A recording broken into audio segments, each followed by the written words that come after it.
बहुत समय पहले की बात है। एक छोटे से गांव में सभी लोग खुशहाली से रहते थे।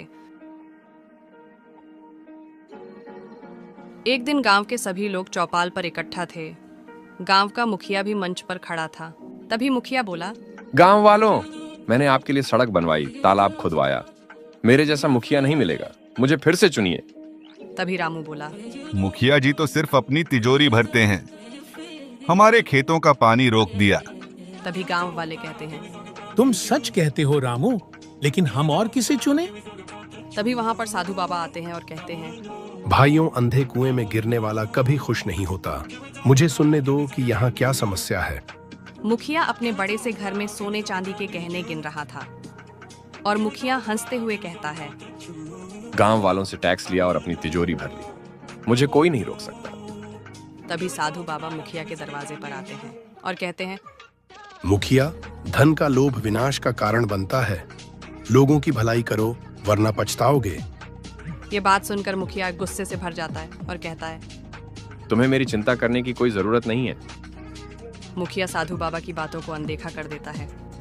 कुछ महीनों के बाद गांव में सूखा पड़ता है और किसान परेशान हो जाते हैं। चारों तरफ सूखी फसलें और भूखे जानवर नजर आ रहे थे। एक दिन रामू दुखी होकर मुखिया के घर जाता है और कहता है, मुखिया जी, हमारी मदद कीजिए और गांव के लिए पानी का इंतजाम कराइए।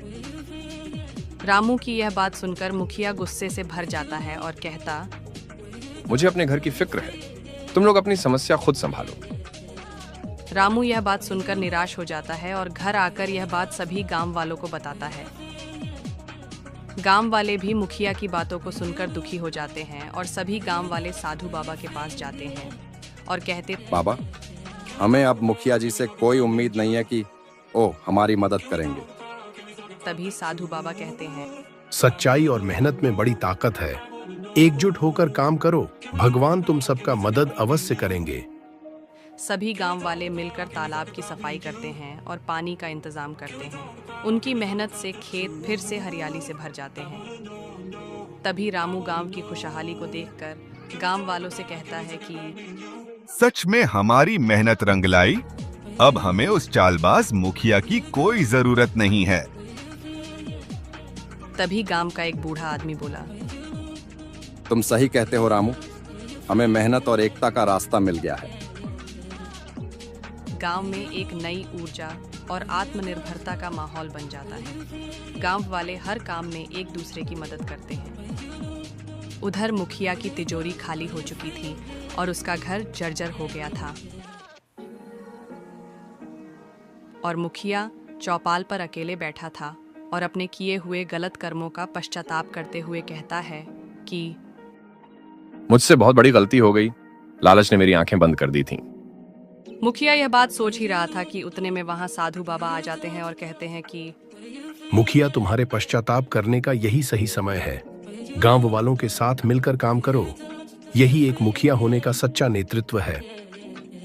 तब मुखिया साधु बाबा की कही बातों को मानकर गांव वालों से माफी मांगता है और गांव वालों के साथ मिलकर काम करने का वादा करता है। और इस तरह मुखिया अपनी गलतियां सुधार लेता है और गांव में शांति और समृद्धि फिर लौट आती है। तभी रामू कहता है कि देखो, बाबा जी की कही बातों ने हमारे गांव को बदल दिया। अब हर कोई मिलजुल कर काम करता है। सभी गांव वाले साधु बाबा के उपदेश को अपने जीवन में अपनाने का संकल्प लेते हैं और मुखिया भी अब अपनी जिम्मेदारी को ईमानदारी से निभाता है। तो दोस्तों, हमें इस कहानी से यह सीख मिलती है कि लालच से हमेशा बचना चाहिए। मेहनत, ईमानदारी और एकता से जीवन में हर मुश्किल को हल किया जा सकता है। जब हम दूसरों की भलाई सोचते हैं तो हमारा जीवन भी बेहतर बनता है।